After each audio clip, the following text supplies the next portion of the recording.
It's June 2024 and I'm standing in the remains of a Tudor palace that once rivalled Hampton Court in size and opulence and today sits just 2 miles from Basingstoke.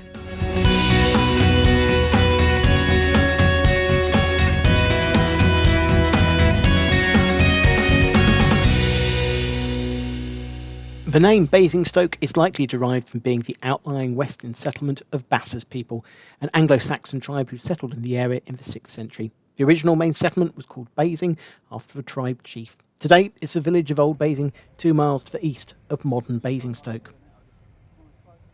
Basingstoke was already a small market town at the time of the Domesday Book in 1086 and remained an almost unremarkable small market town right up until the 1960s, when the machinations of the soon-to-be-defunct London County Council hatched a plan with Hampshire County Council to develop the area into an expanded town to accommodate part of the London overspill.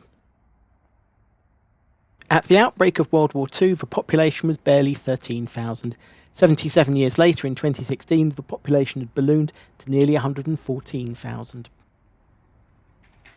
The town sits in a favourable position in a valley through the Hampshire Downs and lies on the natural trade route from the southwest of England to London. Consequently, it's been a vital transport artery for centuries, with the Basingstoke Canal arriving in 1794, linking the town to the Thames. The London and South Western Railway arrived just 45 years later, linking Basingstoke north to London and south onto county town Winchester, an important port, Southampton. In 1971, the trifecta was completed with the arrival of the first section of the M3 motorway. During the Civil War, nearby Basing House was besieged and the town played host to a large number of parliamentarians. But the majority of the town's history has taken place over the last 200 years, a feature picked up on in the town's Willis Museum. After the arrival of the LSWR in 1839, rivals the Great Western Railway built a line from Reading within a decade, with further lines being built out to Salisbury in 1854. This prompted the start of an industrialisation in the town, with manufacturing of agricultural equipment and subsequently steam and traction engines becoming a mainstay of the town in the 1870s. In 1856, Thomas Burberry opened his first shop in the town, selling his gabardine, a durable twill worsted wool that was waterproof, durable and breathable, and revolutionised outerwear. Today, from that small shop in Basingstoke, the Burberry Group has grown into one of the world's largest luxury fashion houses.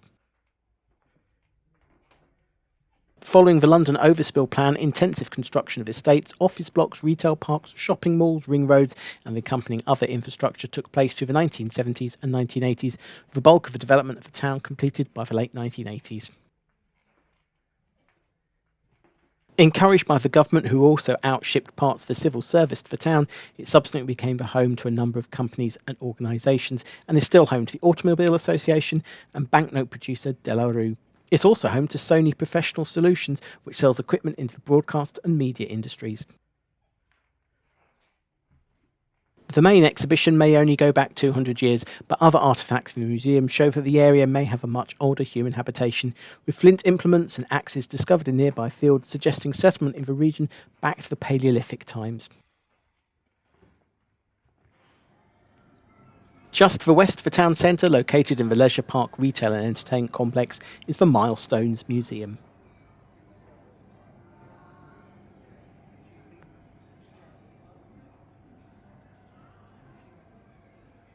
The museum, which opened in 2000, is a living history museum that is made up of a network of streets that have been recreated to those found in a typical Hampshire town in the late Victorian period through until the 1930s.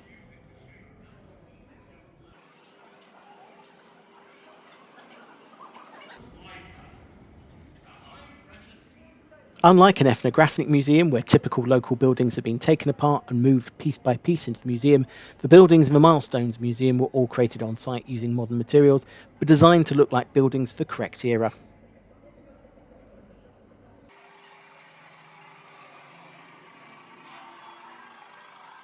However, many of the fittings inside the buildings and the vehicles, from bikes and small vans to buses, trams and trains, as well as fire engines and traction engines, are originals, with many built by companies that were based in the county, including Thornycroft of Basingstoke and Taskers of Andover, as well as Wallace and Stevens of Basingstoke, who were the first to build traction engines in the town.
There's even the recreation of the kind of Victorian amusements that you may have found on a pier in one of Hampshire's seaside resorts.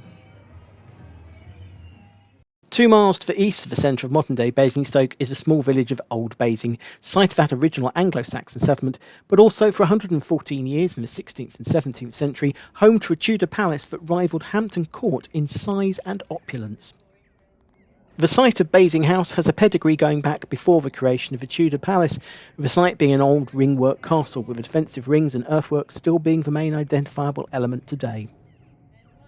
Construction work on Basing House started in 1531 as a new palace for William Paulet, the first Marquess of Winchester, who went on to serve as treasurer to 3 successive monarchs, from King Edward VI through Queen Mary I to Queen Elizabeth I. In fact, the Great Barn that also forms part of the complex was already completed in 1534 when Paulet received a visit from Elizabeth's parents, Henry VIII and Anne Boleyn.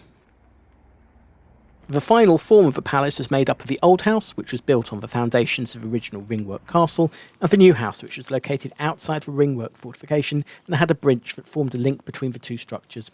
The new house was an annex to the old house, but it still had around 360 rooms to accommodate the number of people that accompanied royalty when they visited. Edward VI paid a visit in September 1552, staying for 3 days. In August 1560, Elizabeth I came and liked the house so much that she was reported to have said that she would have married Lord Treasurer Paulet if he had been a younger man. Liz returned for a repeat visit in August 1569. William died on the 10th of March 1572, a very old man, possibly aged 88 or 89, having survived in high position one of the most tumultuous periods of English history. He was born a Catholic, converted to Protestantism to stay in favour of Henry VIII, and was richly rewarded during the dissolution of the monasteries for it.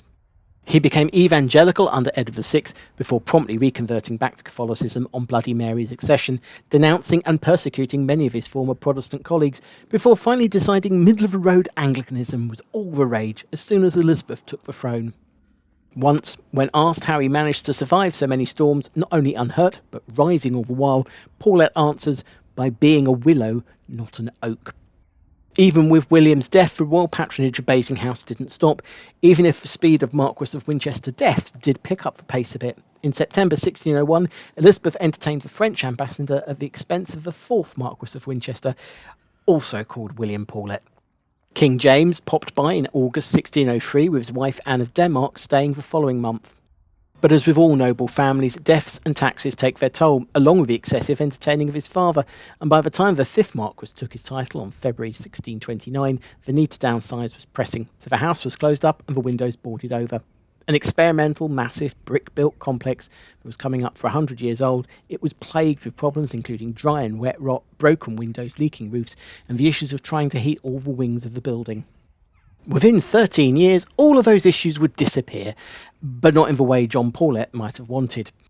In 1642, at the outbreak of the English Civil War, the Marquess was a supporter of King Charles I, making Basing House a target for besieging by parliamentarian forces. 2 sieges were broken by the Royalists, but the 3rd siege of August 1645 was to be the end. Colonel John Dolbear and 800 troops took up position around the walls. Initially, the garrison inside the house held out until Oliver Cromwell arrived with a heavy siege train. On the 14th of October 1645, the new house had been taken and the defences of the old house were breached, the final storming taking place over the link bridge from the new house. There is contention as to how the building caught fire and who started it, whether it was the parliamentarian forces or a booby trap laid by the Royalists. But whoever started it, the fire marked the end of the defence and of the building. Just 45 minutes after the first gunfire, the assault was over and the fire was raging through Basing House. The fire only died down after 9 hours, after consuming both old and new houses. To send a message to other Royalist supporters, Cromwell returned to London and had a parliamentary decree issued that anyone could take from the estate, and with that the local villagers descended on the site to start removing bricks. John had his estate confiscated and was sent to the Tower of London on the charge of high treason, though the Paulet luck kept with him and the charges were later dropped, and under the reign of Charles II he had the site of Basing House returned to him. John's son Charles became wealthy again as he picked the right side by supporting William of Orange during the Glorious Revolution. The wealth he created was used to demolish what was left of Basing House and build a new house at nearby Hackwood Park, which that first William Paulet had acquired back in the 16th century. Today, the site is in the care of Hampshire County Council and is open to look around with a small museum in the walled garden telling the story of the castle and that final siege. The Great Barn that was constructed in time for Henry VIII's visit in 1534 is the only fully intact part of the complex that is still standing and can be looked around when it's not being used for its modern role as an iconic wedding venue.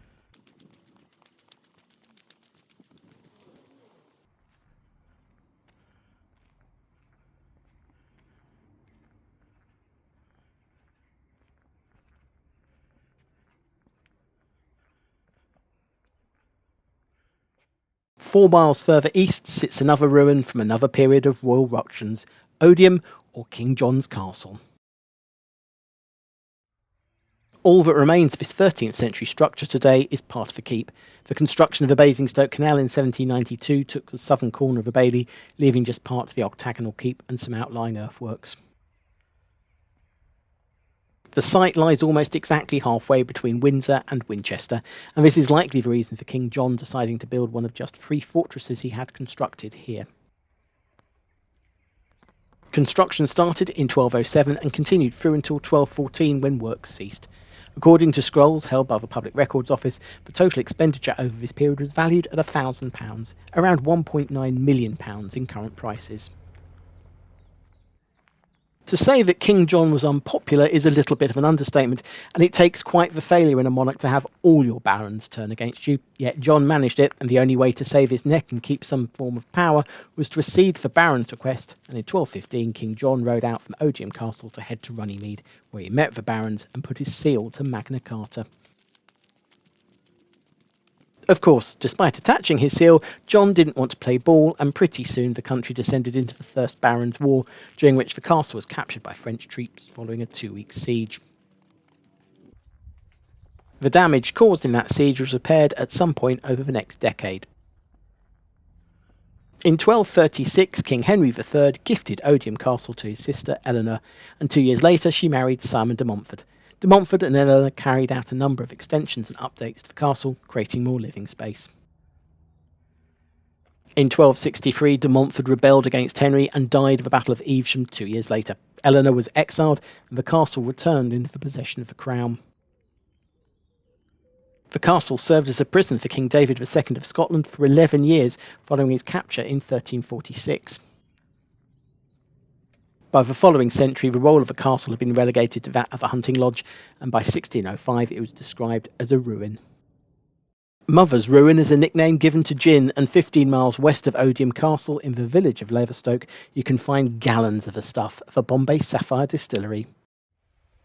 Laverstoke Mill is recorded in the Domesday Book, at which point it was a corn mill, using the power of a test river that runs through the site to turn its water wheels.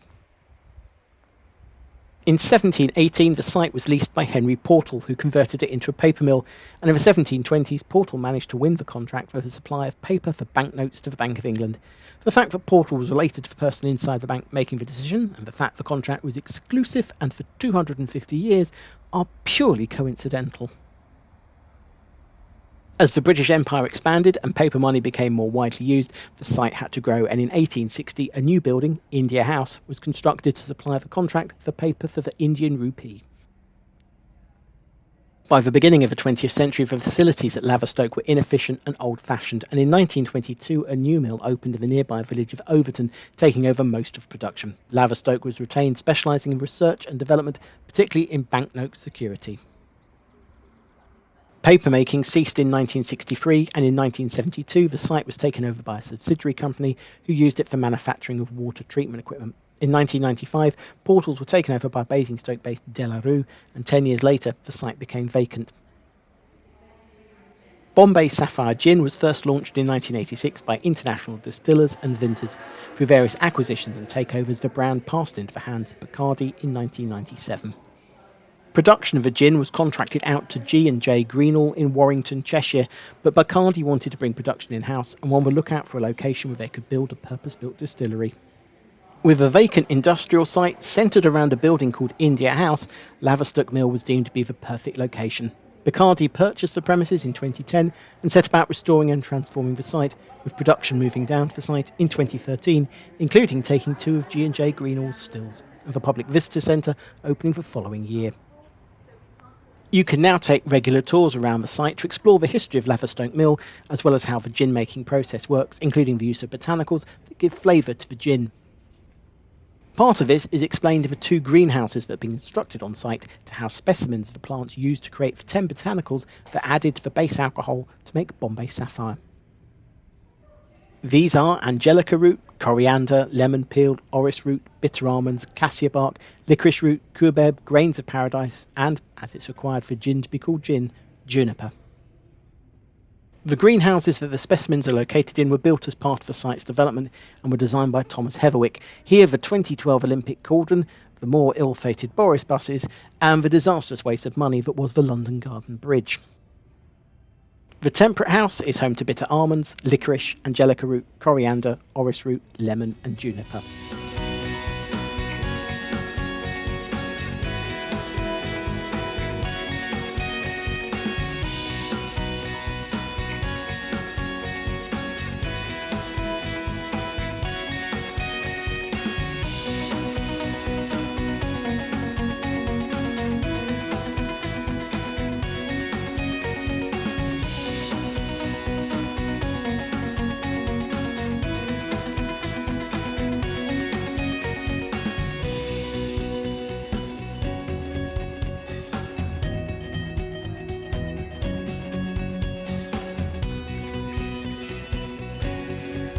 Whilst the more tropical of the 2 houses is home to cassia bark, grains of paradise and cubeb.